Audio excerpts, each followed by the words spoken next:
찬성 측 입론 시작하겠습니다. 기후위기, 러우 전쟁 등으로 인해 세계 무역의 불안정성은 나날이 높아지고 있습니다. 그러나 현재 세계의 무역 기조는 자국의 산업 보호를 명분으로 보호무역을 강화하는 추세입니다. 이같이 불확실성이 증가한 지금의 상황을 흔히들 경제안보 시대라고 합니다. 주로 번영의 영역으로 취급되었던 경제 영역이 국가의 안보, 나아가 국가의 생사에 관한 문제로 대두된 것입니다.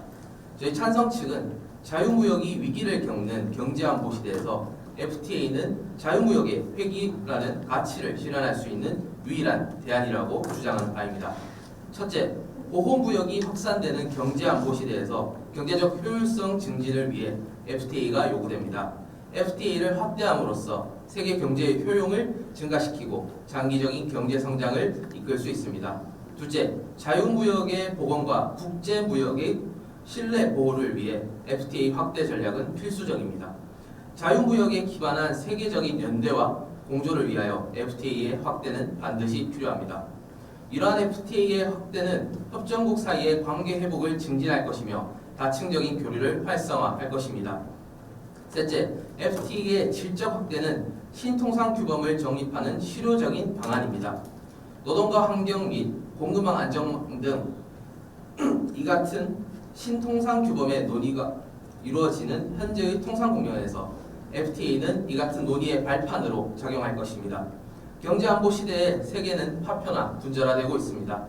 이 같은 경제적, 정치적 상황 속에서 FTA를 확대함으로써 세계는 자유무역의 의지를 회복하고 다시 세계를 하나로 대동단결해야 할 것입니다. 감사합니다. 반대측 입론 시작하겠습니다. 한 국가가 통상 정책을 위해 사용할 수 있는 시간과 자원은 한정되어 있습니다. 따라서 유효한 통상 전략은 이를 고려했을 때 가장 효과적으로 경제 안보를 담보할 수 있어야 하며 이는 실현 가능성, 실익의 크기, 부작용의 최소화라는 세 가지 측면에서 입증되어야 합니다. 저희 반대측은 이 세 가지 측면 모두에서 FTA 확대 전략이 경제안보 시대의 유효한 전략이 아님을 주장합니다. 첫째, 경제안보 시대의 FTA 확대 전략은 그 실현 가능성이 매우 떨어집니다. 현재 이해관계가 일치하는 국가들은 대부분 서로 FTA를 체결한 상태입니다. 대한민국의 경우 경제 규모가 작고 시장 개방의 부정적인 일부를 제외하고 전 세계 GDP 85%에 해당하는 국가들과 FTA를 체결했습니다. 또한 경제 안보 시대의 국가들 간의 전략 경쟁은 추가적인 FTA 확대를 어렵게 합니다. 한중일 FTA의 경우 미중 전략 경쟁에 따라 일본과 한국이 소극적인 태도를 보이고 있습니다. 이처럼 경제 안보 시대의 추가적인 FTA 확대 전략은 실현 가능하지 않습니다. 둘째, FTA 확대 전략은 그 주요 목표인 핵심 광물의 공급망 다변화 측면에서 실효성이 떨어집니다. 중국과 인도네시아 등은 FTA의 수량 제한 금지 조항에도 불구하고 수출 통제를 강화하고 있으며 FTA를 적극 활용하는 칠레도 리튬 국유화 정책을 펼치는 등 FTA 체결은 핵심 광물 확보를 담보하지 못합니다. 뿐만 아니라 FTA 확대 전략은 기업들의 공급망 다변화를 유도하지 못합니다. 핵심 광물 보유국들은 자원 개발에 필요한 인프라가 미비하며 기업들이 이 지역으로 공급망을 다변하기 위해서 막대한 시간과 비용이 소모됩니다. 그러나 FTA에 따른 시장 개방은 기업들이 이러한 비용을 감수할 충분한 요인이 되지 못합니다. 셋째, FTA 확대는 오히려 각국의 경제 안보에 부정적인 영향을 초래합니다. 통상 환경의 불확실성이 확대되는 만큼 개별 국가들은 유연한 정책 대응 역량을 확보해야 합니다. 그러나 FTA는 법적 구속력 있는 조항으로 통상 환경 변수에 대한 정책 대응을 어렵게 합니다. 뿐만 아니라 FTA 확대 전략이 추구한 비교 우위에 의한 특화는 대외 의존도를 높여 외부 충격에 대한 취약성을 높입니다. 한국과 아프리카 등 식량 자급률이 낮은 국가들은 FTA 확대에 따른 식량 안보 문제의 심화를 우려하고 있으며 우크라이나 전쟁은 이러한 우려가 현실이 될 수 있음을 보여줍니다. 먼저 말씀 잘 들었습니다. 일단 찬성 측께서 말씀해주신 세 가지 논거에 각각 하나씩 질문을 드리도록 하겠습니다. 첫 번째는 FTA 체결을 통해서 효용과 성장을 이뤄낼 수 있다라고 말씀해 주셨는데요. 현재 경제안보의 상황에만 어떤 FTA 확대 전략이라는 것이 과연 한 국가의 중추적인 통상 전략으로 활용될 수 있을까에 대해서 논의하는데 너무 FTA 전반에 대한 일반론적인 이야기를 하고 계신 것이 아닌가 좀 의문스럽습니다. 두 번째로는 자유무역을 복원하고 신뢰 확보를 할 수 있다, 관계를 회복할 수 있다라고 말씀해 주셨습니다. 일단 첫 번째로 경제안보의 시대에 자유무역을 회복하는 것이 가능한가에 대해서 먼저 논의해야 할 것 같습니다. 경제안보 시대라는 것 자체가 여러 가지 요건들로 인해서 각국이 자신의 이해관계를 최우선으로 생각하고 있는 상황인데 이러한 상황 자체를 극복하고자 하시는 것인지 의문스럽습니다. 그리고 말씀해 주신 것이 이제 신뢰를 확보하고 관계를 회복할 수 있다라고 말씀해 주셨는데요. FTA를 통해서 신뢰를 확보하고 관계를 회복한다기보다는 애초에 신뢰가 확보된 국가들끼리 FTA를 체결하곤 합니다. 실제로 역사적인 요인 등의 장애 요소가 많은 한중일 FTA 같은 경우에 15년 이상을 협상하고 있으나 아직도 체결되지 않은 사례가 이를 뒷받침하고 있습니다.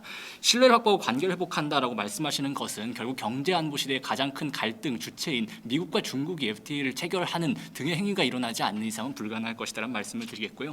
신통상 규범 같은 경우에 간단하게 말씀을 드리자면 IPF 필라 1 같은 경우에 노동 환경에 대해서 다루고 있었으나 개발도상국과 선진국의 의견이 맞지 않았기 때문에 결국 타결되지 못했습니다. 과연 FTA를 통해서 신통상 규범을 제대로 다룰 수 있을지 답변해 주시기 바랍니다. 네, 첨언하겠습니다. 한편으로 FTA는 오히려 경제 블록화의 수단으로 사용되고 있는 것이 현실입니다. USMCA의 경우 32조 10항에서 비시장 경제국과의 FTA 체결을 사실상 금지하는 조항을 포함하고 있습니다. 이처럼 오늘날의 FTA는 찬성 측께서 말씀하신 것처럼 자유무역과 신뢰를 회복하는 것이 아니라 오히려 경제 블록화를 가속화시키고 있습니다.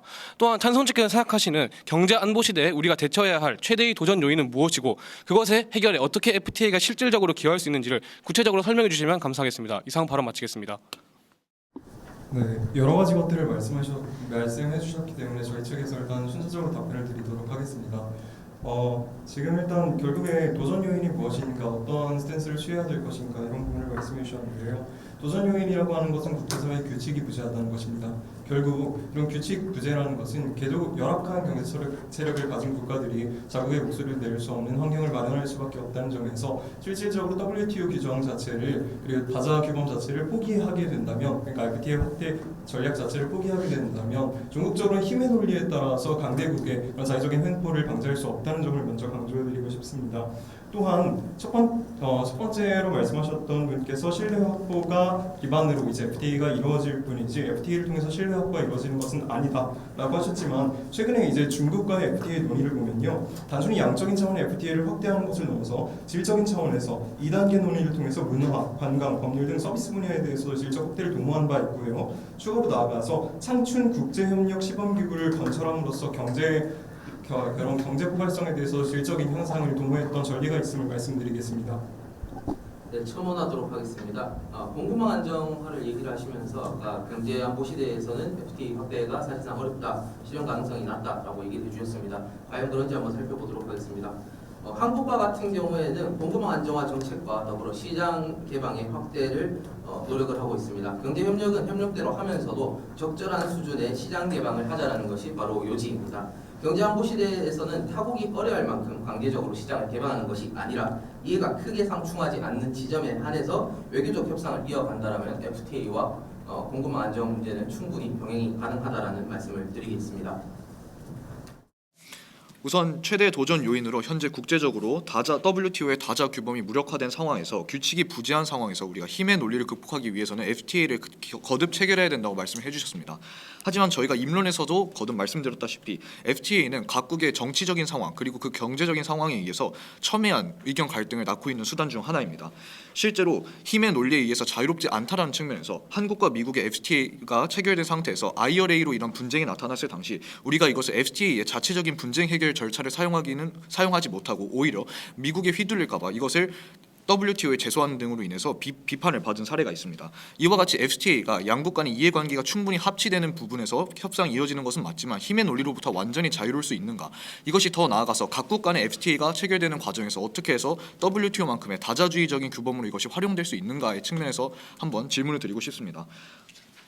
네, 첨언하겠습니다. 결국 WTO 규범을 포기할 경우 힘의 논리에 의한 횡포를 경계하시면서 FTA가 대안이 될 수 있다고 하셨지만, 결국 양자 간의 협상이 이루어지는 FTA는 결국 힘의 논리가 더더욱 더 크게 작용할 수밖에 없다는 점을 다시 한번 강조드리고요. 그럼 저희 공급망 안정화에 대해서 말씀드렸더니 시장 개방 확대를 위해 노력해야 된다고 하셨습니다.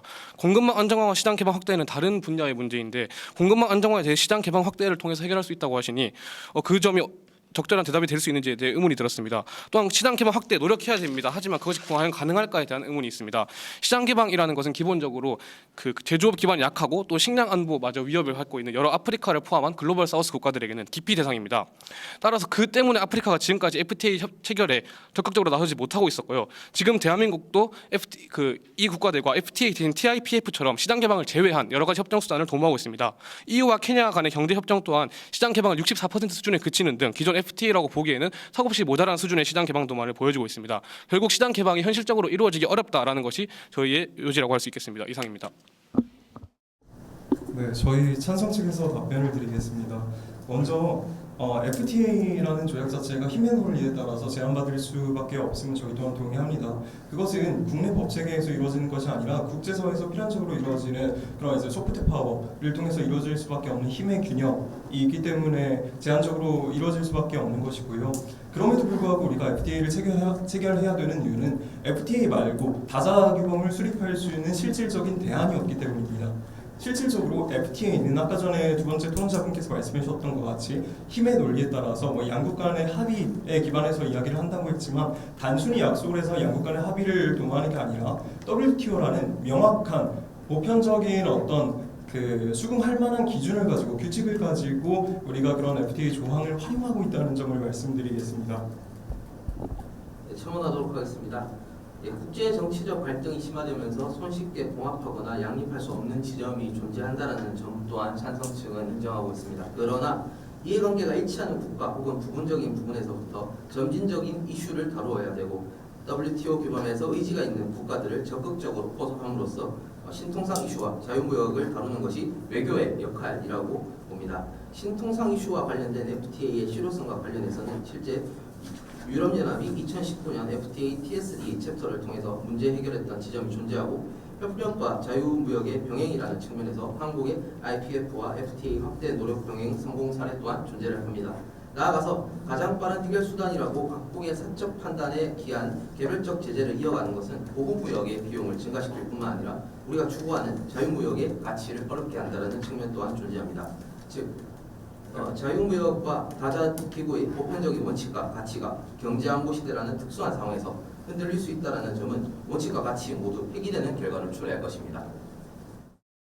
네, 말씀 잘 들었습니다. 일단 가장 중요한 것은 열악한 국가들이 목소리를 낼 수 있겠다라고 말씀해 주셨는데 이 국가들이 과연 FTA를 체결할 의지가 있느냐에 대해서 먼저 살펴보아야 합니다. 실제로 지난 8월에 우리나라 산업통상자원부 쪽에서 가봉이라는 국가에 TIPF, FTA보다 훨씬 낮은 단계 MOU를 체결할 의사가 있느냐 물었을 때 이에 대해서 거부 의사를 받은 바가 있습니다. 아프리카 혹은 글로벌 사우스에 있는 열악한 환경에 놓인 국가들이 FTA에 대한 체결 의사가 없다. 그렇기 때문에 FTA 확대 전략이라는 것 자체의 실현 가능성이 담보되지 않는다는 말씀 한 가지 드리겠고요. 두 번째는 이제 강제성과 규범성에 대한 문제입니다. FTA 체결이라는 것을 통해서 규범의 확립을 해야 된다는 것을 가장 중요한 목적으로 생각하고 계신 것 같은데 결과적으로 이 규범이라는 것은 문제가 발생했을 때 제대로 된 규율 수단으로서 작동할 수 있느냐가 가장 중요하다고 생각합니다. 이 중에서 가장 심각한 문제는 바로 공급망 교란이겠죠. 핵심 광물 공급망 관련해서 말씀을 드리자면 중국 같은 경우에는 FTA 규정에서 한중 FTA에서 가트 규정 제11조 등등을 활용하여서 이제 수출 통제 등에 대한 반대 규정을 두고 있는데요. 그럼에도 불구하고 요소수 등에 대해서도 수출 통제를 시행하고 있고 갈름, 게르마늄, 흑연 수출 통제하고 있습니다. 즉 정작 중요한 사안에 대해서는 FTA가 제대로 된 강제성과 규범성을 가지지 못하는 것이기 때문에 FTA라는 것 자체를 규범을 확보하기 위한 수단으로 사용한다는 것은 합당하지 않다라는 말씀을 드립니다. 네, 첨언하겠습니다. 또 찬성 측에서는 FTA가 힘의 논리에 의해 작동되는 측면이 있다는 점에 동의하시면서도 WTO의 규정에 따라서 이루어지기 때문에 이런 걸 보완할 수 있다고 하셨습니다. 하지만 입론에서부터 찬성 측은 WTO 체제가 현재 무력화되어 있고 실질적으로 규범력을 발휘하지 못하고 있다는 점을 인정하셨습니다. 그렇기 때문에 이 발언은 모순되는 측면이 있다라는 점 짚어드리고요. 다음으로 신통상 의제를 통해 적극적으로 이제 노력하고 있다라고 하셨습니다. 그런데 한국과 EU가 2019년에 신통상 의제와 관련해서 분쟁을 겪은 적이 있습니다. EU가 한국의 ILO 핵심 협약 비준을 요구했는데 당시 패널 심의까지 갔지만 결국은 이것이 단순한 노력 조항이기 때문에 할 의무가 없다. 한국이 노력할 의무가 없다라는 결론이 났습니다. 그만큼 이런 신통상 의제라는 것이 단순한 수준에 그치고 있으며 한편으로는 강대국이 자신들에게 유리한 그 고지를 선점하기 위한 카드로 사용되는 측면 또한 있습니다. 네, 먼저 반대 측에서 말씀해 주신 부분을 정리하면 의지가 있는가, 개도국은 의지가 있는가, FTA 확대에 대해서 그리고 WTO 조항을 봤을 때 FTA 조항 자체가 강제성이나 규범성을 가지지 못한다. 두 가지 측면을 들어서 실효성에 대한 비판을 해주신 것 같습니다. 먼저 순차적으로 답변드리겠습니다. 개도국, 특히 아프리카의 의지가 있는가에 대한 근거를 들어드리면요, 의지가 있다라고 말씀을 드리고 싶은데요. 먼저 아프리카 같은 경우에는 미중 갈등이 고조되던 2019년에 공식 출범을 그러니까 AFCFTA 아프리카 자유무역 협정을 공식 출범한 바가 있습니다. 이는 FTA가 아프리카 국가도 분명히 자유무역에 대한 의지가 있다는 것을 의미하고 결국 개발도상국의 의지를 배제한 채 FTA 확대 전략의 유효성을 논할 수 없음을 의미합니다. 추가적으로 WTO 규범 자체의 현실성 관련 비판에 대해서는 저희는 합의가 어렵다고 해서 체제 자체를 근본적으로 망가뜨리는 것은 경제안보라는 명목으로 각국의 사적 제재를 용이하게 한다는 점을 지속적으로 말씀드리고 있습니다. 실제 2008년 금융위기 당시 보호무역이 확산될 것이라는 공포가 지배적이었으나 세계 각국이 WTO 체제를 신뢰하며 경제가 빠르게 회복해서 2010년 전년 대비 세계 무역량이 14.5% 증가한 바가 있습니다. 체제를 어떻게 개선할지 고민해야지 합의 자체가 어렵다고 포기하는 것은 불완전한 사적 판단에 의한 지옥으로 글로벌 통상 환경을 밀어넣을 것입니다. 첨언하도록 하겠습니다. 장기적 협력 구축 관계에서도 FTA는 유효하다고 말을 드릴 수 있겠습니다. 이유가 남아프리카 공화국과의 FTA 체결을 하면서도 큰 혜택을 보지 못함에도 불구하고 그 관계를 유지했던 이유는 아프리카의 최대 경제국이자 유망한 시장으로서 진출의 안정적인 확보를 꾀하면서 아프리카 국가들과의 교역 확대를 도모했기 때문입니다. 구체적으로는 남아프리카 공화국의 능력 배양을 위한 경제기술 협력 및 금융 지원 그리고 정치적 대화 개최 등을 포괄적인 경제 협력을 추진한 바가 이미 존재합니다.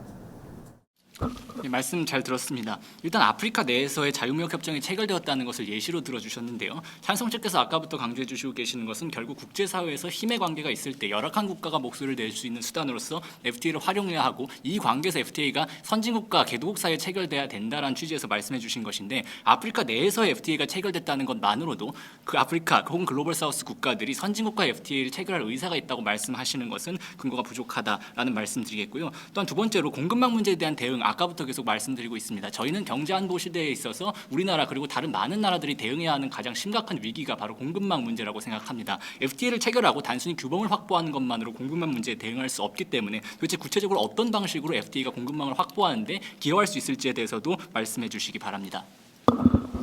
추가로 첨언하겠습니다. 아까 말씀드렸다시피 AFCFTA 같은 경우에도 아프리카는 실제로 자신들의 자국 산업 보호를 위해서 최대한 높은 관세를 유지하면서도 내부적으로 아프리카 내부에 세 개로 나누어진 이제 FTA를 추진하면서 그 내부 블록화를 시행하고 있습니다.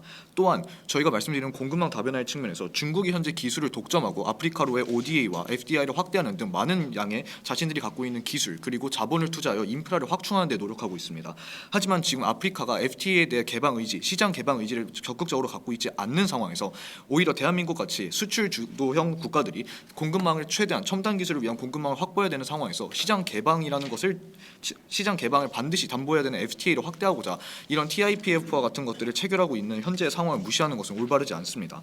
최대한 MOU와 같은 이제 우리가 경제안보 시대의 공급망 협력을 위한 수단으로 가장 효과적으로 타격해야 되는 목표에 대해서 가장 효율적인 통상 전략을 수립해야 되는 것이지 이러한 의지가 없는 국가들을 대상으로 앞으로 의지가 생길 수 있다라는 낙관적인 측면에서 장기적인 통상 전략을 수립해서 우리나라 혹은 다른 국가들에게 FTA 확대 전략이 가장 유효한 통상 전략이다라고 이야기하는 것은 비약이 있다고 생각을 합니다. 네, 발언 시작하도록 하겠습니다. 아까 이제 반대 측에서는 공급망 안정화를 어떤 식으로 이제 FTA를 확대함으로써 이룩할 수 있냐를 여쭤보셨습니다. 거기에 대한 사례를 한 가지 소개해 보도록 하겠습니다. 미국과 우리나라는 FTA를 체결을 기반으로 광물 의존도를 탈피한 사례가 있습니다. 최근 전 세계적으로 리튬, 히토류 등 핵심 광물 확보를 위한 경쟁이 심화되고 있어서 FTA의 역할은 더욱 커지고 있는 것이 현실입니다. 중국에 대한 핵심 광물 의존도를 낮추고 공급망을 다변화하기 위해 자원 부국과의 협력이 필수적입니다. 한국은 한미 FTA를 체결한 이후 미국과의 자원 동맹 파트너로서 자리를 매김함으로써 2022년 미국 주도하에 출범한 핵심 광물 파트너십에도 참여한 바가 있습니다. 이렇게 FTA는 공급망 안정화 측면에서도 유효하다라는 말씀을 드리겠습니다. 첨언들이 됐습니다. 계속해서 말씀드리지만 저희는 전국적으로 이런 규칙에 기반한 통상 질서가 개도국에 피해가 될 것을 주장하고 있는데요. 개도국의 손실과 관련해서 자유무역과 다자주의를 포기하게 된다면 관세를 낳는 보호무역적 정책이 확산되고 이는 경제 세력이 부족한 국가에 영향을 미친다는 말씀 계속해서 드리고 있습니다. 지난 30년간 자유무역을 통해 절대빈곤율이 급격하게 감소했던 사례 그리고 2024년까지 보호무역 비용에 대한 추산지 WTO WTO 수산치가 글로벌 GDP의 7% 손실, 즉 전체 경제에서 일본과 독일이 증발한 수준이라고 할 수 있겠죠. 이런 부분들, 그리고 IMF 보고서의 추산치를 고려할 때 관세가 관세를 낳는 경제항공 시대의 보호무역 기조가 더욱 과열되는 것은 아닌지 저희는 질의드리고 싶고요. 또 한 가지 말씀드린 거는 말씀해 주셨던 공급망 안정화 문제, 그리고 식량 안보, 기술 안정화 문제, 이런 부분들이 왜 FTA와 같이 갈 수 없는지에 대한 명확한 그런 부분들을 실증적인 자료들, 어떤 비용의 측면에서 그런 부분들을 입증해 주셨으면 좋겠고요. 전국적으로 규칙이 부재할 경우에 어떤 방식으로 보호무역을 타개할 수 있는지 또한 말씀해 주신다면 보다 생산적인 논의가 될 것 같습니다. 네, 말씀을 잘 들었습니다. 그 미국과 우리나라가 FTA를 통해서 광물 의존도를 탈피했다고 하셨는데 어떤 광물에 대한 의존도를 어떻게 탈피했다는 것이 조금 구체적으로 제시해 주시면 감사하겠습니다. 그리고 무엇보다 미국과 한국의 FTA는 이미 체결된 FTA이고 발효된 지 20년이 가까이 되고 있습니다. 그렇기 때문에 이것이 지금 앞으로의 경제 안보 시대 새로운 FTA 확대 전략으로서의 근거에 적합한지 의문을 제기하고 싶고요. 다음으로 FTA를 자원 부국과 체결하면 핵심 광물 공급망을 다변화할 수 있다 하셨지만 그것이 그렇게 간단한 문제가 아닙니다. 현재 광물 보유국들은 주로 FTA를 통해서 그 싼 가격에 원광 자체만을 가져가는 것을 막고 자국 내에서 재련 과정을 거쳐서 부가가치를 창출하기 위해서 원광 자체의 수출을 통제하고 있습니다. 인도네시아는 니켈 원광의 수출을 금지했고 칠레는 리튬을 극유화하고 있습니다. 이런 상황에서 단순히 FTA를 체결한다고 해서 이런 자원 부국들이 우리에게 광물들을 제공해 줄 것이라는 것은 낙관적인 기대입니다. 또한 재련 기술이 부족하기 때문에 중국의 가격 경쟁력을 따라가지 못하는 현 상황 속에서 단순히 FTA를 체결한다고 해서 우리가 중국으로부터 공급망을 다변화할 수 있다는 것 또한 낙관적인 기대에 불과합니다. 이에 대해서 저희는 단순히 FTA를 통해서 광물을 확보할 수 있다라는 낙관적 주장을 넘어서 대안을 제시하고자 합니다. 저희는 기본적으로 대외 경제 협력 기금을 통해서 글로벌 사우스 국가들과의 신뢰를 구축하고 양자 투자 보호 협정을 통해서 투자자들을 보호한 다음 해외 자원 개발 특별 융자를 통해서 대한민국의 기업들이 글로벌 사우스 국가에 진출해서 자원 개발을 할 수 있게끔 투자할 유인을 제공하고자 하는 것을 핵심 광물 공급망 다변화의 대안으로서 제시하는 바입니다. 첨언하겠습니다.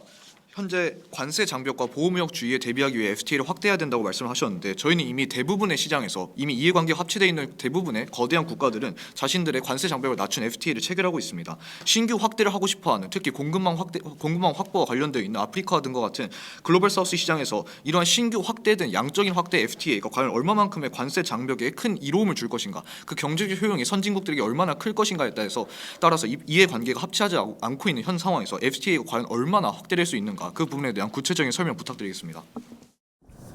네, 저희 마지막 발언이기 때문에 조금 층위를 나눠가지고 말씀을 드리고 싶은데요. 일단 먼저 질의해 주셨던 부분들 순차적으로 답변해 드리면 저희는 FTA를 체결했을 때 공급망 안정화를 전국적으로 달성할 수 있다가 아니라 적어도 공급망 안정화를 하기 위한 그런 외교의 논의의 초석으로서 작용할 수 있다는 점을 말씀드렸고, 이것이 대파 기술협정이라든지 아니면 식량 안보, 공급망 안정화 정책을 통해서 이루어진 선례를 이미 보여드린 바가 있습니다. 또한 대안이라고 WTO 규칙 규범을 탈피했을 때 뭔가 그 현재 통상질서에 대한 대안이라고 말씀해 주셨던 대외경제협력기금을 마련하는 것, 왜 FTA랑 같이 갈 수 없는지 또한 입증해 주시면 좋을 것 같습니다. 현재 EPA와 같은 포괄적인 협력은 관세를 인하하면서도 지금 개도국들과 협력을 이어나가고 있고요.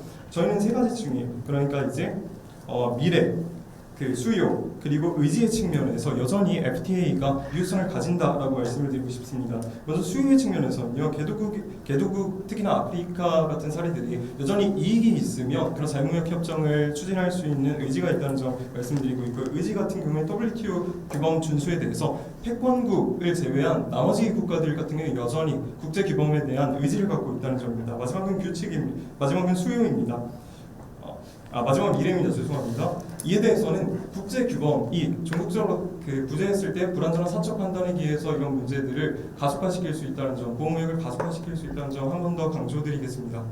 네, 그리고 저희 찬성 측에서는 보호무역의 비용적인 측면에 대해서도 얘기해보고자 합니다.